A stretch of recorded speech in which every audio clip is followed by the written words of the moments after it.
2019 manifesto మేము ధైర్యంగా తీసి చూపించి ప్రతి ఒక్కరికి కూడా పంచే పరిస్థితుల్లో మా పార్టీ ఉంది.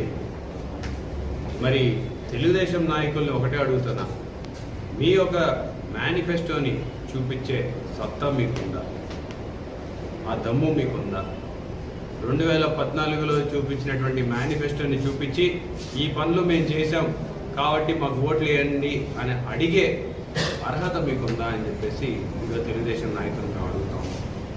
ఈరోజు నవరత్నాలు అంటే ఈరోజు తెలియని మహిళ ఉండదు, తెలియని వ్యక్తి ఆంధ్రప్రదేశ్లో లేడని చెప్పడానికి చాలా సంతోషపడతాం అనుకుంటున్నాం. ఈరోజు జగనన్న అమ్మఒడి పిల్లల్ని తిరిగి బడిలోకి పంపించే ప్రయత్నం ఈరోజు ఎంత సక్సెస్ అయిందో మీరు అందరూ కూడా చూస్తున్నారు.